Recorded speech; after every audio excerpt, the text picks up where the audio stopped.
Hi there, अस्सलाम वालेकुम। आज 42 के साथ आपकी मेज़बान ज़ोया मलिक। अल्लाह ताला ने हमारे मुल्क को बहुत सारी नाकाबिले फरामोश शख्सियात से नवाजा है, जिनकी अनथक मेहनत के नतीजे में इस मुल्क का नाम पूरी दुनिया में रोशन हुआ है। हमारी आज की मेहमान शख्सियत सिविल सर्विसेज से मुंसलिक है और इस मुल्क की फलाह बहबूद के लिए इनकी गिरां कदर खिदमात हैं। इनकी फलाह बहबूद के लिए इन खिदमात के नतीजे में हुकूमत पाकिस्तान ने इन्हें 2016 में तमगा इम्तियाज़ से नवाजा। 14 अगस्त 2020 में हुकूमत पाकिस्तान ने इन्हें तमगा हिलाल देने का ऐलान किया। हम बात कर रहे हैं डॉक्टर आसिफ महमूद जाज साहब की, जो कि chief collector customs north Islamabad हैं और इसके साथ साथ फलाह बहबूद के भी बहुत से काम कर रहे हैं। अपने घर में हमारा इंतज़ार कर रहे हैं। आज का पूरा दिन हम इनके साथ गुजारेंगे और जानेंगे इनकी शख्सियत के मुख्तलिफ पहलुओं को। आइए मेरे साथ। अस्सलाम वालेकुम जी। आइए, वेलकम जी, वेलकम। क्या हाल है जी? मैं बिल्कुल खैरियत से? ठीक, आप सुनाइए। बहुत शुक्रिया, आप तशरीफ लाएं। Thank you so much, thank you so much.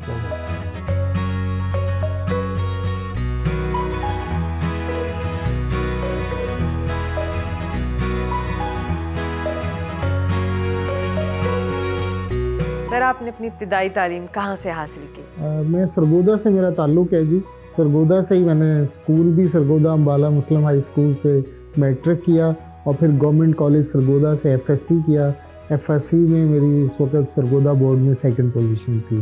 तो डॉक्टर बनना ये आपका अपना फैसला था या ये ख्वाहिश आपके वालिदैन की थी? देखिए, मेरा भी फैसला था और वालिदैन की भी ख्वाहिश थी। अल्हम्दुलिल्लाह एफएससी में मेहनत की और मेहनत करके किंग एडवर्ड मेडिकल कॉलेज में, जो एशिया का सबसे बेहतरीन मेडिकल कॉलेज है, और वहाँ आके दाखिला लेना, ये भी बड़ी एजाज़ की बात थी। तो इसी वजह से वहाँ अल्हम्दुलिल्लाह एमबीबीएस किया, डॉक्टर बने और फिर आगे सफ़र जारी है। कॉलेज लाइफ में यकीनन बहुत अच्छे दोस्त भी बने होंगे, बहुत सी हसीन यादें भी वाबस्ता होंगी, हमें उनके बारे में भी बताएं। बहुत सारे दोस्त हैं जी माशाल्लाह। पिछले दिनों आपने खालिद मसूद गोंदल साहब, जो वाइस चांसलर हैं किंग एडवर्ड मेडिकल यूनिवर्सिटी के, ये मेरे क्लास फेलो थे किंग एडवर्ड मेडिकल कॉलेज में, और उनके साथ बड़ी माशाल्लाह हम हॉस्टल में भी इकट्ठे ही एक ही हॉस्टल में रहते थे। फिर मस्जिद में भी उन दिनों मुलाकातें उनसे होती थी और एक ही क्लास में। तो इस तरह बहुत सारे दोस्त हैं जो माशाल्लाह इस वक्त प्रोफेसर्स हैं, हाई रैंक के मुख्तलिफ़ शोबों में प्रोफेसर हैं और मुख्तलिफ़ जगहों पे डॉक्टर हैं, कंसल्टेंट्स हैं। और बाहर के ममालिक में मेरे बहुत सारे क्लास फेलो, अमेरिका में, बरतानिया में और इस तरह दीगर ममालिक में खिदमात सर अंजाम दे रहे हैं। तो आज भी अपने दोस्तों के साथ मिलना होता है? बिल्कुल जी। देखें, मैं doctor, I am proud to be a doctor. और फिर कैम्पोलियन का तारफ़ ऐसा है कि जहाँ भी कोई भी बैठा हो, जब आप बताते हैं ना कि मैं कैम्पोलियन हूँ, तो वो लोग वैसे ही इज़्ज़त करना शुरू कर देते हैं। तो I am proud to be a doctor. दो मैंने बाद में अपना शोबा चेंज किया, मगर पैशन, मेडिसिन हमेशा मेरा पैशन रही। और मैं वाहिद एक सरकारी अफसर हूँ जिसने मेडिसिन करके, बहुत सारे डॉक्टर सिविल सर्विस में आए होंगे, मगर मैं वाहिद हूँ कि मैं रोज़ाना बिला नागा जो 9 to 5 दफ्तर में काम किया और उसके बाद मगरिब से इशा क्लिनिक अपना बना के, चैरिटी हॉस्पिटल बना के, माशाल्लाह पहले तो हमारा एक कमरे का क्लिनिक था, अब इसकी बहुत सारी ब्रांचें बन गई। वो इंशाल्लाह बात होगी आपसे। तो वो पूरे मुल्क में हमारी फलाई सरगर्मियां हैं। हमारा एक हॉस्पिटल इस्लामाबाद में भी है।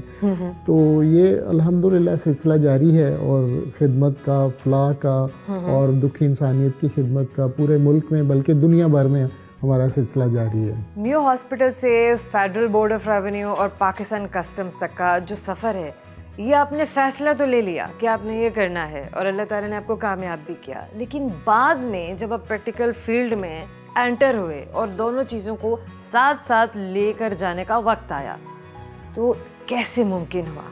देखें, बहुत मुश्किल था कि एक डॉक्टर से आप CSS करके कस्टम ऑफिसर बन गए।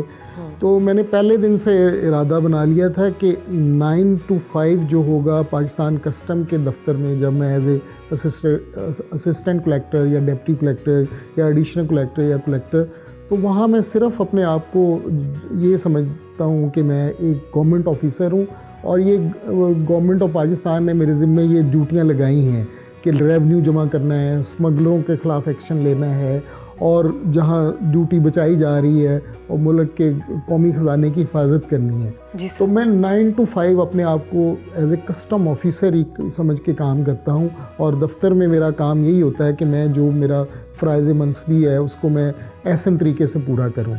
और शाम के वक्त जो मेरा अपना वक्त है, जो अपना बच्चों का वक्त है या मेरे अपना लेयर टाइम है कि जब मैं फ़ारिग होता हूँ, तो वो मैंने एक मामूल बना लिया कि 9 to 5 मैंने 9 to 5 दफ्तर में, और फिर शाम के वक्त जो है मगरिब से इशा का वक्त जो है मैं क्लिनिक अपना चैरिटी हॉस्पिटल बनाया और उसमें बैठ के, और गुज़श्ता 25 साल से ये मामूल जारी है कि जब भी मैं कोई ऐसा दिन शायद ही गुज़रा हो कि जब मैंने पेशेंट्स को ना देखा हो। अल्हम्दुलिल्लाह एज ए असिस्टेंट कलेक्टर काम किया मुख्तलिफ़ जगहों पे, एयरपोर्ट पे, ड्राई पोर्ट पे, फिर एज ए कलेक्टर कस्टम काम किया। आज का चीफ़ कलेक्टर कस्टम नॉर्थ हूँ मैं, और मेरी जुरिस्डिक्शन में इस वक्त पूरा KP के इस्लामाबाद और गिलगित बल्तिस्तान है। आपकी समाजी ज़िंदगी के बारे में जाना, आपकी प्रोफेशनल लाइफ के बारे में जाना, लेकिन अब मैं जानना चाहूँगी कि आसिफ महमूद जा एक इंसान के तौर पर कैसे इंसान हैं?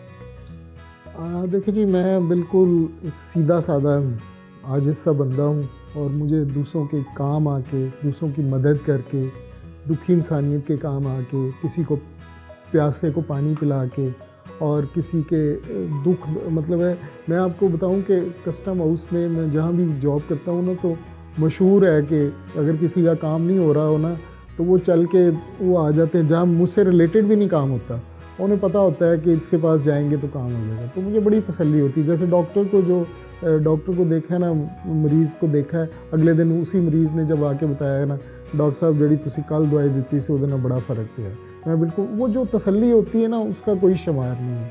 तो वो तो ऐसे ही है कि मेरी कोशिश यही होती है कि दूसरों के मैं मसाइल हल करूँ।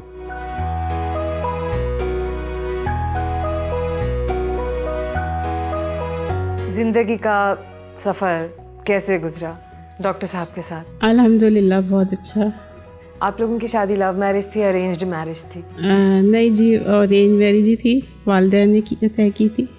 अच्छा, वैसे लव मैरिज भी तो वालिदैन ही तय करते हैं, लेकिन बात ये होती है कि मतलब हम शायद ये समझ लेते हैं कि शायद अरेंज मैरिज जो है वो कोई फोर्स की शादी है, ज़बरदस्ती की शादी डिफरेंस तो है लव मैरिज में और अरेंज मैरिज। आपका क्या नाम है? मेरा नाम महानूर है। महानूर। आप बहन भाई में कौन से नंबर पे हैं? मैं सबसे छोटी हूँ।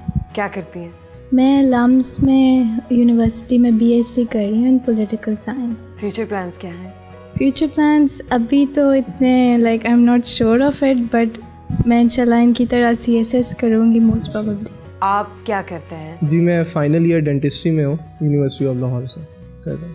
फ्यूचर प्लान्स इंशाल्लाह मैक्सिलोफेशियल सर्जरी के हैं, इसी तरह इंसानियत की खिदमत करना जिस तरह बाबा करते हैं। यमुना, आप बहन भाइयों में कौन से नंबर पर है? मैं सबसे बड़ी हूँ। आप सबसे बड़ी हैं? डोमिनेटिंग है? हाँ जी। अच्छा, ओहो। बहन भाई सब दब के रहते हैं या मनमानी कर जाते हैं? नहीं, इतना तो दब के नहीं रहते हैं, अपनी मर्जी करते हैं। अपनी मर्जी करते हैं, मतलब इतना टैका नहीं रहा था। ये बात है थोड़ा। ओह, क्या बात है। आप क्या करती हैं? मैं डॉक्टर हूँ और मेडिकल ऑफिसर हूँ। आजकल रूरल हेल्थ सेंटर में जॉब कर रही हूँ एज ए मेडिकल ऑफिसर। माशाल्लाह। क्या आपके भी प्लान्स हैं कि आप सिविल सर्विसेज में हैं? इस साल की गोल्स में सबसे फॉरमोस्ट तो यही है कि मैं एक कॉम्पिटेंट डॉक्टर बनूँ, और I intend to do specialisation in paediatrics. तो उस स्टेप की तरफ मैं एक और क्लोज हो जाऊँ और उसको पूरा करूँ। और सबसे बड़ी बात यह कि मैं अपने फादर की तरह एक सेल्फलेस डॉक्टर बनना चाहूँगी, जो कि मरीज़ों को देखे लेकिन उसके दिल में एम्पैथी, जो कि आजकल काफ़ी लोगों में कम हो गई है, लेकिन एम्पैथी, मैं एम्पैथेटिक रहूँ टुवर्ड्स द पेशेंट, और उसके साथ साथ मैं एक्सपीरियंस हासिल करूँ और कॉम्पिटेंट डॉक्टर बनूँ।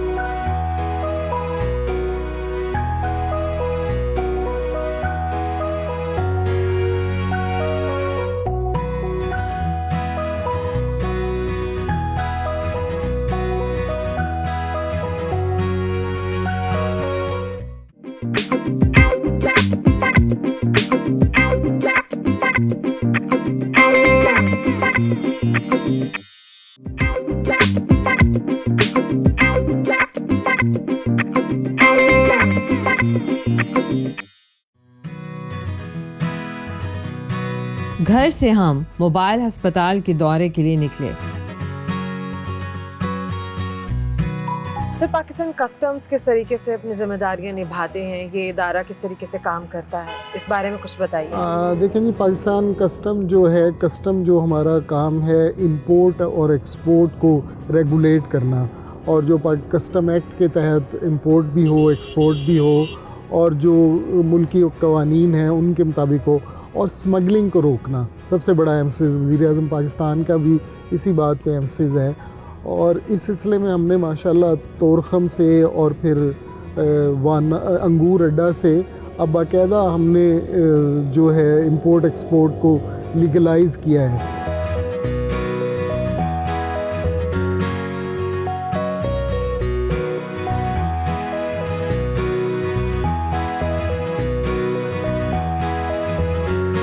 डॉक्टर आसिफ महमूद जान ने कस्टम हेल्थ केयर सोसाइटी के मोबाइल हॉस्पिटल का दौरा किया, जहां पर उन्होंने डॉक्टर्स को मरीजों को चेकअप करते हुए मुआयना किया और खुद भी मरीजों का चेकअप किया।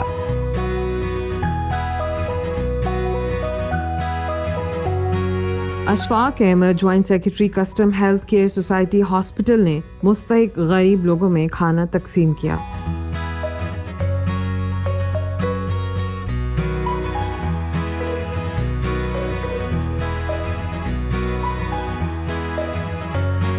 सर, पाकिस्तान कस्टम में आपने क्या मुनफरिद इक़दाम किए हैं? देखें जी, मैंने एक तो अल्हम्दुलिल्लाह ईमानदारी से काम किया है, और फिर ईमानदारी को मुतारफ़ करवाया है, लोगों को बताया है कि ईमानदारी से काम करके भी आप नौकरी कर सकते हैं और बिला खौफ व ख़तर नौकरी कर सकते हैं।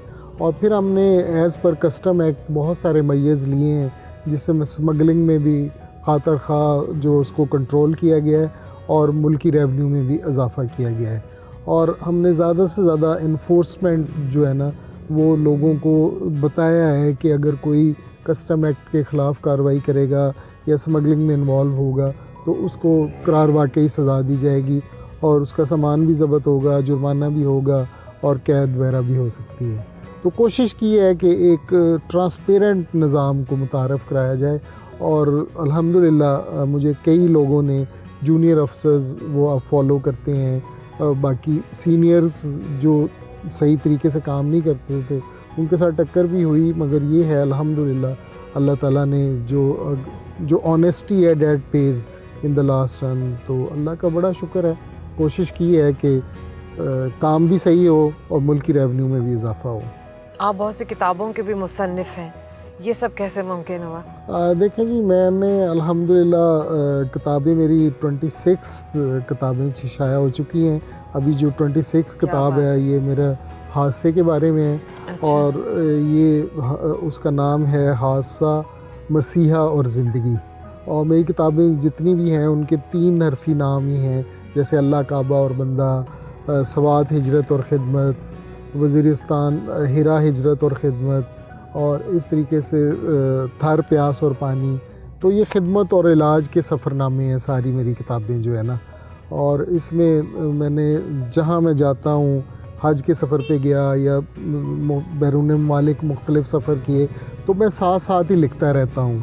जो है कि आज जितना काम किया, जैसे आज आपके साथ दिन गुजारा है, तो इसका सारा जो मैं उसी दिन सेम डे रात को सोने से पहले या सुबह फजर की नमाज के बाद वो कलम बंद कर लेता हूँ।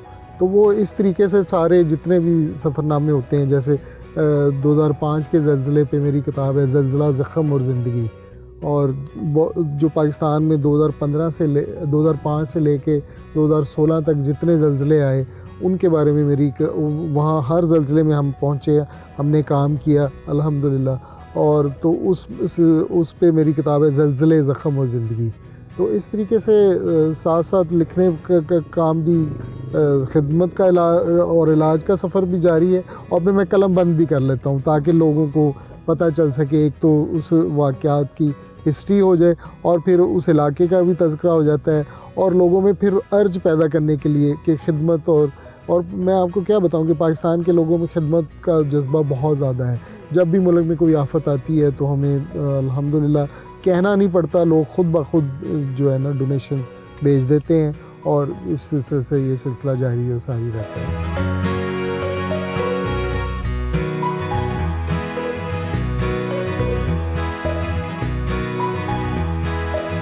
मोबाइल हॉस्पिटल का दौरा करके हम custom health care society hospital पहुंचे।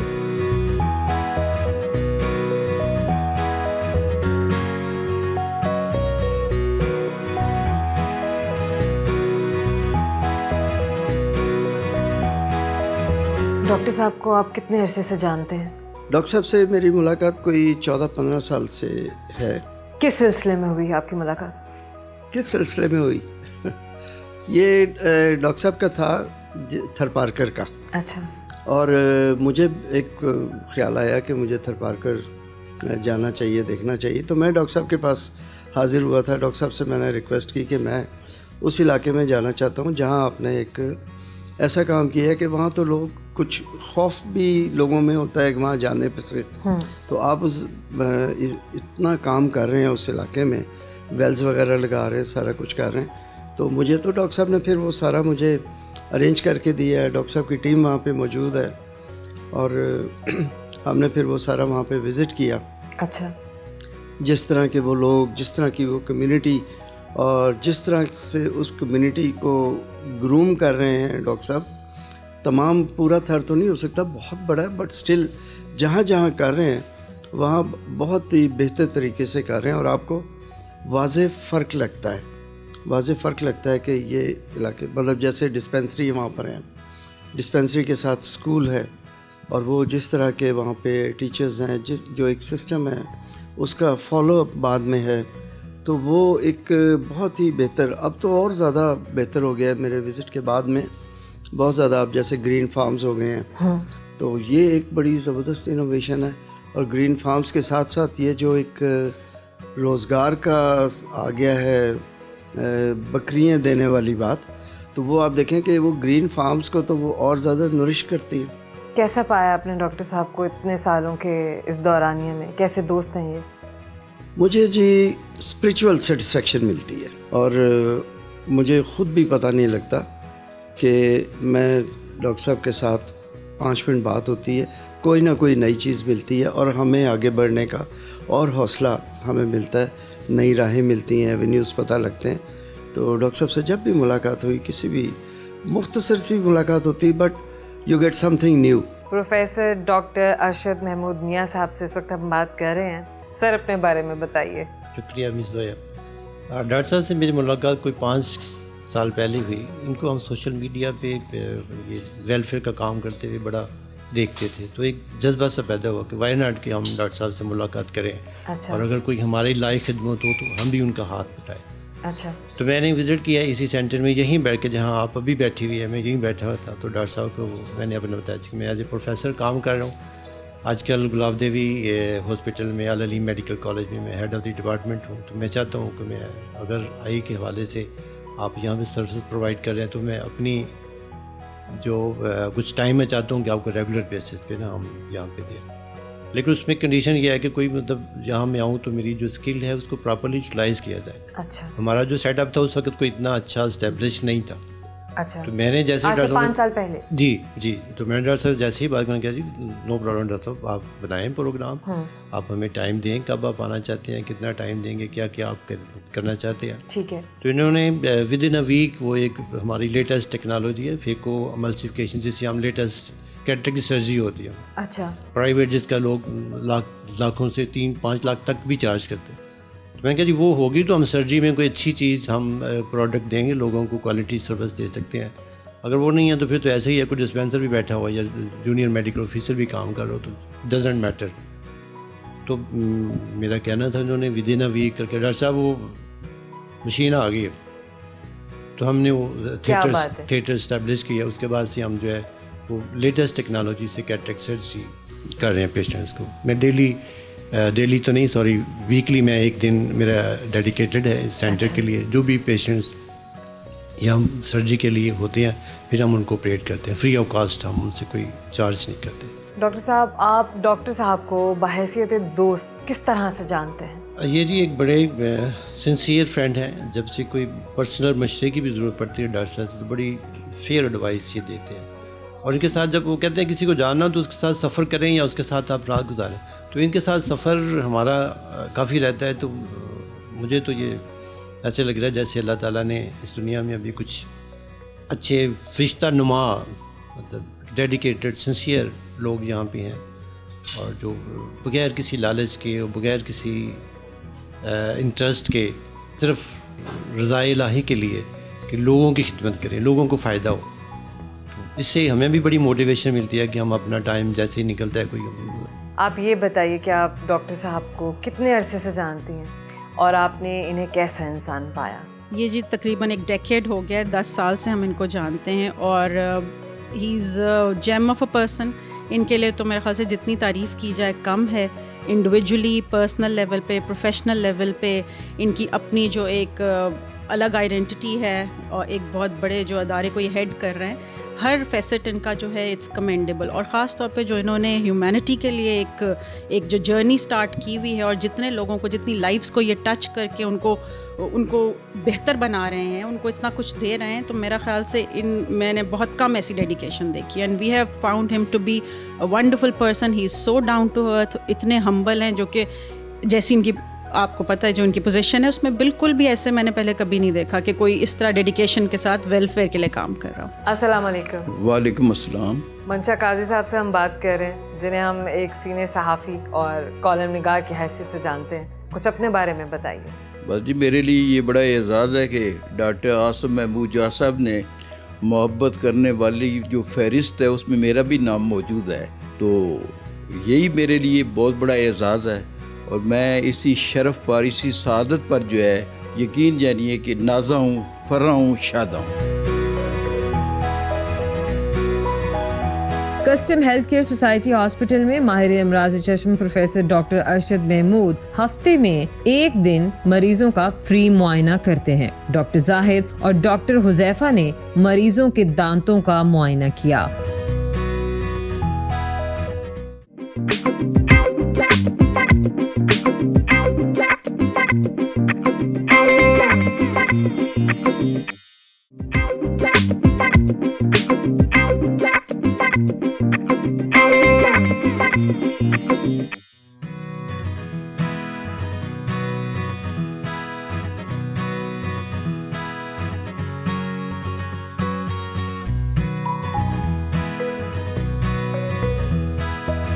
आप बताइए कि आप डॉक्टर साहब को किस तरह से जानते हैं, कैसे इंसान हैं, कैसे दोस्त हैं, कैसे कॉलीग हैं? जी अस्सलाम वालेकुम जी। सबसे पहले कि मेरे बड़े भाई भी हैं, मेरे उस्ताद भी हैं।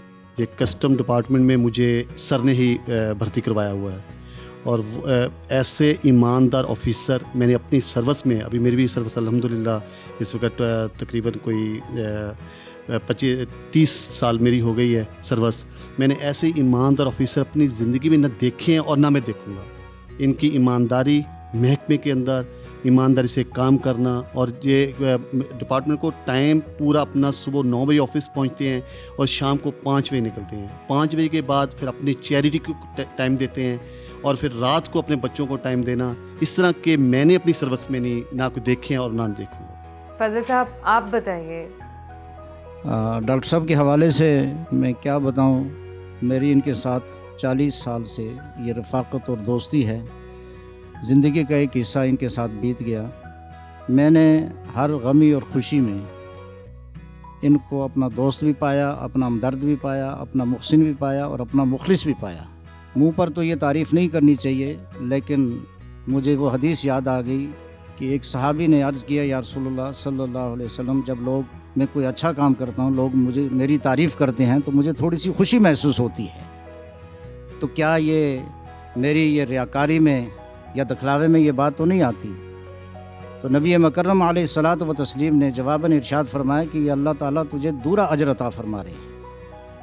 एक तो ये कि नेकी करने पर आपको खुशी और राहत होती है, दूसरा लोग भी तारीफ़ कर रहे हैं। फारूक साहब, आपने अपनी पोस्टिंग का लाहौर में जो टेन्योर डॉक्टर साहब के साथ आपने गुजारा, कुछ जानना चाहेंगे कि इन्होंने एक कस्टम ऑफिसर के तौर पर अपनी क्या खिदमत और किस तरीके से महकमे के लिए सरअंजाम दी और इस मुल्क के लिए? डॉक्टर आसिफ महमूद जा साहब को मैं तकरीबन 30 साल से जानता हूँ। मैं इत्फाक से कस्टम में पब्लिक रिलेशन ऑफिसर भी था। मीडिया और कस्टम के तहत जो फंक्शंस होते थे वो सारा मैं ही करता था यहाँ पे लाहौर में। डॉक्टर आसिफ महमूद जा मुनफरिद शख्सियत के हामिल हैं। लोग इन पे एतमाद करते हैं और सब बात है एतमाद की। जब आप एसी थे, फिर डीसी हेडक्वार्टर सेल टैक्स भी हुए, बड़ी ईमानदारी से, इवन देन सब लोगों को समझाया करते थे। फिर इनके साथ मेरी पोस्टिंग लाहौर एयरपोर्ट पे हुई। यकीन जाने 9 बजे टाइम होता था, 8 बजे आप तशरीफ़ लाते थे, 9 बजे तमाम स्टाफ इनके कमरे में मौजूद सब मौजूद होते थे। वहाँ पे आप कुरान पाक की तिलावत करते थे बाकायदा तर्जमे के साथ, तशरीह के साथ। फिर स्टाफ अपनी अपनी ड्यूटी पे जाके बड़ा जमान होता था। मोहम्मद इलियास साहब से इस वक्त हम बात कर रहे हैं। सर, डॉक्टर साहब की ज़ात के हवाले से आप इन्हें किस तरह का इंसान आपने पाया, किस तरह का डॉक्टर पाया और किस तरह का एक कस्टम ऑफिसर? मेरा तो खैर 40 साल से तल्ला तो था गायबाना, लेकिन जो ये साल में हुआ ना, वो 39 साल से भी आगे बढ़ गया। मैंने वो कुछ इनसे सीखा और हिम्मत मिली है कि मैंने अपनी ज़िंदगी में कभी ये चीज़ें नहीं देखी। ख़ास करके जब से इनका एक्सीडेंट हुआ, उसके बाद इसकी रिकवरी, जहाँ जहाँ मैं इनसे साथ मिला और जो मैंने देखा, अल्लाह ताला इनको इतनी नेमतों से नवाजे, इतनी इज़्ज़त व मान में रखे कि इनको अल्लाह ताला दोनों जहाँ की नेमतों से माला माल फरमाया। डॉक्टर आसिफ महमूद जा हर हफ्ता और इतवार को custom health care society hospital में मरीजों का चेकअप खुद करते हैं, जहां पर मरीजों का मुफ्त इलाज किया जाता है और मुफ्त अद्वियात भी तकसीम की जाती हैं। डॉक्टर साहब की गैर मौजूदगी में इनकी बेटी डॉक्टर यमुना मरीजों का इलाज मुआवजा खुद करती हैं। सर, आपने थर के लोगों की फलाह बहबूद के लिए बहुत से काम किए हैं। बहुत सारे मंसूबे हैं जो मुकम्मल हो चुके हैं, बहुत सारे मंसूबे हैं जो अभी ज़ेर तकमील हैं। उनके बारे में आप हमें बताइए। जी बिल्कुल, हम थर में गुज़श्ता 2014 से मसरूफ़ अमल हैं कि थर में कहत का समा था 2014 में, तो यहाँ से लाहौर से भी बड़ी टीमें गईं, सारे मुल्क से लोग आए और उन्होंने मिट्टी के कश्मीर चौक में 1-2 कैंप लगाए और फिर फ़ोटो सेशन हुए और वो चले गए। मगर हमने पहले दिन से ही सोच लिया था कि हम थर के सहरा में जब आगे गए, मिट्टी के गांव, गोट्स विलेजेस को कहते हैं, तो हमने देखा कि वहाँ का मेन मसला पानी का है। तो हमें भी प्यास लगी, तो हमने पूछा कि पानी, तो वो लोग कहने लगे कि पानी तो नहीं है इधर, क्योंकि हमारे पास जो स्टॉक था मिनरल वाटर का वो ख़त्म हो चुका था। उन्होंने कहा जी साईं 10 किलोमीटर दूर कुआं है, वहाँ से हमारी औरतें गई हुई हैं। अच्छा। वो पानी लाएंगी तो फिर आप पानी पी सकेंगे। अच्छा। तो मैंने कहा जी वो कुआं जाके देखते हैं। हम अपनी गाड़ियों में गए, कुआं वाकई कुआं किसी ने बनाया हुआ था, बड़ा कुआं था। तो उस वक्त मेरे जहन में ये बात आई कि अल्लाह करे कि ये तो बहुत बड़ा काम है, किसी प्यासे को पानी पिलाना, तो हम भी थर में कुएँ बना सकें। मैंने कहा 2, 4 या 10 कुएँ भी बना दें तो बहुत बड़ी बात होगी। तो मैंने सऊदी अरब में मेरे एक दोस्त हैं, उनसे बात की, तो उन्होंने कहा जी कि आप अंदाज मुझे कॉस्ट बता दें तो मैं आपको 2 कुओं के पैसे भेज दूँगा। डॉक्टर जुनैद अस्कर सऊदी अरब में होते हैं कंसल्टेंट, तो उनसे बात हुई और उसके बाद अल्हम्दुलिल्लाह सिलसिला नीयत ठीक होना तो अल्लाह ताला बरकत देते हैं कि कभी सोचा भी नहीं था मैंने। जब 50 कुएँ मुकम्मल हुए तो मैंने कहा चलें अब 50 हो गए, 100 करते हैं। तो अल्हम्दुलिल्लाह वो करते कराते जब लोगों को पता चला, मुखय्यर हज़रात को पता चला, दुनिया भर में दोस्तों को पता चला, कोई अपने प्यारों को साले सवाब पहुँचाने के लिए, कोई सदका जारिया के लिए, कोई अपने अजीज़ों कारब को साले सवाब के लिए वो कुओं के अतियात आने लगे। तो अल्हम्दुलिल्लाह हमने without discrimination of colour, creed and religion even, क्योंकि थर का इलाका जो आधे से ज़्यादा हिंदू आबाद हैं उधर, तो हमने थर के हिंदुओं के लिए हमने कुछ 450 से ज़्यादा कुएँ बनवाए कि हिंदू, मैं जब उस इलाके में जाता हूँ तो वो हिंदू औरतें ऐसे बाहर आ जाती हैं कि हमारे उतार आ गए, हमारे महाराज आ गए, और इस तरीके से कभी कोई कुछ हमारे लिए अजरक का तोहफ़ा दे रहा है, कोई गुड़ लेके आ रहा है, कोई चावल लेके आ रहा है। गरीब लोग हैं मगर बड़े मोहब्बत करने वाले लोग हैं। साल में मेरी कोशिश होती है जाएँ, और फिर हमने कुएँ बनाते बनाते हमारा ख्याल आया कि यहाँ ग़िज़ा की कमी है, तो इस पर कैसे काबू पाया जा सकता है। तो हमने कहा जी कि हम इधर करेंगे। एक साथी आए, उन्होंने कहा जी कि साईं मेरी ज़मीन जो 10 किल्ले मेरी ज़मीन पड़ी है, मगर मेरे पास पैसे नहीं है कि पानी का इंतज़ाम कर सकूं। तो मैंने कहा जी पानी का हम इंतज़ाम करते हैं। तो हमने माशाल्लाह वो पानी का इंतज़ाम करके दिया, वहाँ सोलर पैनल से चलने वाला कुआं बनवाया, और वहाँ तो फसल उगाई, तो फसल उगना शुरू हो गई। थार का सेहरा जो है लहलहाते खेतों में अब तकसीम हो चुका है। 500 एकड़ पे हमने 150 ग्रीन फार्म बनाए हैं, और वहाँ माशाल्लाह फल सब्जियां पैदा हो रही हैं, गंदम पैदा हो रही है, ऑनियन, प्याज और दूसरी मुख्तलिफ, और जानवरों के लिए चारा। वहाँ कैटल फार्मिंग मेन उनका सिलसिला है। और फिर हमने सोचा कि जो गरीब औरतें हैं उनके लिए क्या करें, तो हमने बकरी पाल स्कीम का इजरा किया 2 साल पहले आज से ना। तो वहाँ हम एक बेवा औरत को लेके देते हैं। बकरी 2 दफ़ा साल में बच्चे देती है, और फिर उसका दूध उनके बच्चे जो है गांव के बच्चे वो पीते हैं, तो वो भी एक सोर्स ऑफ इनकम उनका हो गया। अभी बाज़ जगहों पे हमने घर भी बना के दिया। अभी विंटर पैकेज आया है कि पूरे मुल्क में हमारे साथियों ने हमारे साथ ताउन किया। हमने 3,500 से ज़्यादा रज़ाइयाँ तकसीम की हैं, और रज़ाइयाँ और फिर जर्सियाँ और इस तरह। तो हमारा रिलीफ़ का काम जो है माशाल्लाह सिर्फ पाकिस्तान तक महदूद नहीं है। तुर्की में जो शाम के रेफ्यूजीज़ आए, तो वहाँ जो वार हो रही थी, तो वहाँ मैं भी 2 दफ़ा तुर्की जाने का इत्तेफाक हुआ इसी सिलसिले में। तो शाम के अंदर जाके हमने रिलीफ़ की कार्रवाइयाँ की। फिर रोहिंग्या मुसलमान जो बांग्लादेश में रह रहे हैं उनके लिए हमने बहुत सारा काम किया, और अभी तक जारी सारी है। तो अल्हम्दुलिल्लाह पूरे मुल्क में हमारे जो हैं 2 हॉस्पिटल, एक यहाँ का हॉस्पिटल, एक बारा को इस्लामाबाद में हॉस्पिटल, एक ख़ातून सरवर सुल्ताना साहबा ने वो हमें अतिया किया, और उसका इफ्तिताह इस्लामाबाद में ईवान सदर में हुआ।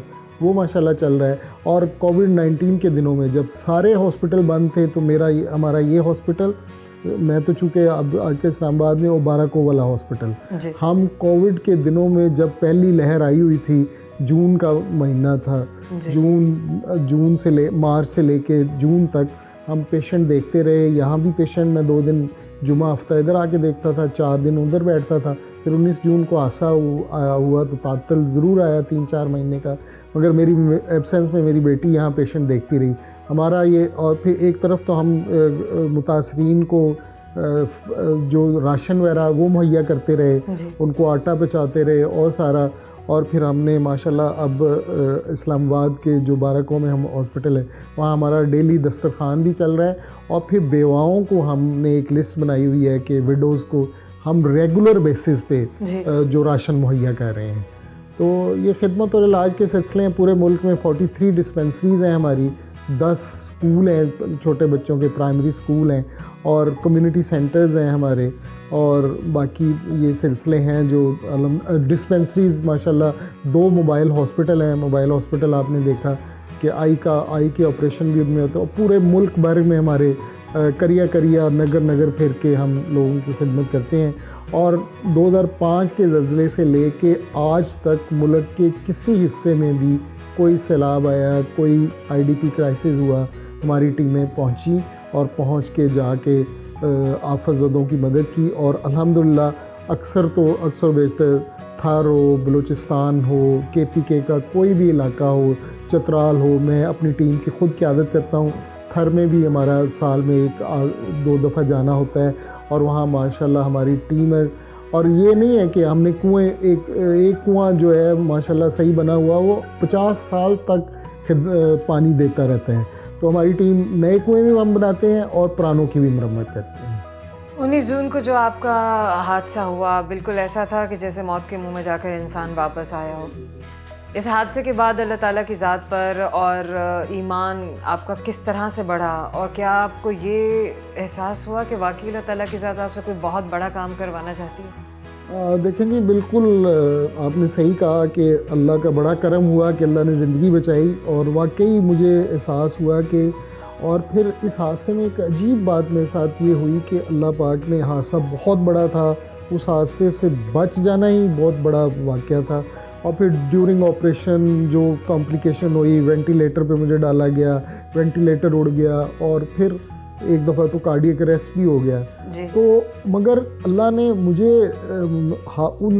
नई ज़िंदगी भी दी, मगर जो तकलीफ़ दे मराहिल थे ना, उनका मुझे कुछ पता नहीं है। अच्छा। यानी अल्लाह ने मुझे तकलीफ़ भी नहीं होने दी ताकि मुझे कोई महसूस ना हो। हाँ। तो वाकई अल्लाह ने दुआएं जो मुझे मिली पूरे पाकिस्तान से, पूरी दुनिया से, बल्कि थर की हिंदू औरतों ने, और मैं कभी कभार सोचता हूँ कि शायद थर की किसी हिंदू औरत की दुआ जो है ना, वो मुझे लग गई और अल्लाह ने नई ज़िंदगी दे दी। क्या बात। आने वाली नई नस्ल को किस तरीके से मुतासिर किया जाए कि वो फलाह बहबूद के कामों के लिए अपनी ज़िंदगी को वक्फ करें या वक्त निकालें? देखें जी, वक्त निकालना और रिसोर्सेज की जहाँ तक बात है ना, कि रिसोर्सेज का फ़िक्र ना करें। अगर आपका जज्बा हो, आप में किसी की मदद करनी है, किसी के साथ चलना है, इस्लाम में तो छोटी छोटी बातें हैं, किसी के से आप हंस के बोल पढ़ लेते हैं तो ये भी सदका जारिया है, किसी के साथ चल पड़ते हैं, किसी मरीज़ को हॉस्पिटल तक पहुंचा देते हैं तो ये भी सदका जारिया है। हमने माशाल्लाह यहाँ, मैं 98 में लाहौर आया तो एक कमरे से, मस्जिद के कमरे से शुरू किया था। कभी सोचा भी नहीं था तो कि इस तरीके से 1000 घर हमने माशाल्लाह ज़ल्ज़ला ज़दा अफराद को बना के दिए और सैलाब ज़दा अफराद को बना के दिए, और फिर मतलब दुनिया भर में पहुँचे। और इस वक्त माशाल्लाह हमारे नाम से, कस्टम्स हेल्थ केयर सोसाइटी के नाम से लोग इस पे थीसिस लिख रहे हैं, PhD की डिग्री के लिए हमारा मवाद लोग ले रहे हैं। तो ये है कि नई नस्ल, अगर आप काम करना चाहते हैं, आगे बढ़ना चाहते हैं, तो अल्लाह ताला ज़रूर मदद करते हैं। पाकिस्तान के लोगों में माशाल्लाह देने की इतने, पाकिस्तान सबसे ज़्यादा चैरिटी पाकिस्तान में है। सर, हुकूमत पाकिस्तान ने आपको आपके फलाह बहबूद के कामों के नतीजे में, आपकी जो खिदमात हैं इस मुल्क के लिए, उनके नतीजे में 2016 में सितारा इम्तियाज़ से नवाजा। जब आपको सितारा इम्तियाज़ हुकूमत पाकिस्तान ने दिया तो आपकी क्या फीलिंग्स थी? देखें जी, मेरी उस वक्त भी फीलिंग्स थी। जो पहला इंटरव्यू मैंने दिया था, मैंने यही कहा था कि मैं इस सितारा इम्तियाज़ को नाम करता हूँ अपने गरीब मरीज़ों के नाम और उन दुखी और आफतज़दा लोगों के नाम जिनकी खिदमत की बदौलत अल्लाह ने इस एजाज़ से नवाजा है। और उस वक्त अल्लाह का शुक्र अदा किया था, अल्लाह से वादा किया था कि इंशाअल्लाह ज़्यादा से ज़्यादा वक़्त जो है, ज़्यादा से ज़्यादा मज़ीद हिम्मत करके आफतज़दों की मदद करनी है, और जब तक जान में जान है मदद करनी है। फिर इसी का नतीजा निकला कि अल्लाह ने बहुत ज़्यादा 2016 से लेके 2021 तक, आज अब 2021 में हम बैठे हैं, माशाल्लाह काम में तकरीबन कोई 1000% इजाफ़ा हुआ होगा। और फिर अल्लाह ताला ने इस दफ़ा भी, आपको पता ही है कि 2020 में 14 अगस्त 2020 में जब मैं हादसे के उस वक़्त रिहेबिलिटेशन हो रही थी, तो उन दिनों में ही अल्लाह ने फिर एक और एजाज़ से नवाजा, जो पाकिस्तान का सेकंड बिगेस्ट अवार्ड है, हलाल इम्तियाज़। और मेरा नहीं ख्याल कि कोई और ब्यूरोक्रेट होगा जिसको अपनी सर्विस के दौरान 2 दफ़ा हुकूमत पाकिस्तान ने पहले सितारा इम्तियाज़ और फिर बाद में हलाल इम्तियाज़ से नवाजा होगा। ये अल्लाह की मेहरबानी है। और ये है कि मैं काम तो अल्लाह की रज़ा के लिए करते हैं, मगर ये भी अल्हम्दुलिल्लाह बड़ी बात है कि गवर्नमेंट ऑफ पाकिस्तान ने इसको मुझे मतलब हौसला अफजाई की। और अल्हम्दुलिल्लाह इमरान खान साहब ने जब एक दफ़ा बुलाया था सारे FDR के ग्रेड 20 और 21 के ऑफिसर्स को, तो मैंने जब उठ के क्वेश्चन किया तो इमरान खान साहब ने बड़ी महफिल में 150 ऑफिसर्स के सामने ये उन्होंने बात की थी कि पहले तो मेरी तरफ देख के मुस्कराए और कहा कि भी आसिफ, मैं आपको गुज़श्ता 30 साल से जानता हूँ और आपकी जो ऑनेस्टी है और इंटेग्रिटी है उसका भी मुझे पता है, और फिर तुमने जो शौकत खानम के लिए काम किया है वो भी मुझे पूरा उसका कदर है। तो उसके बाद मेरे सवाल का जवाब दिया था। क्या बात तो अल्हम्दुलिल्लाह, अल्लाह का बड़ा शुक्र है।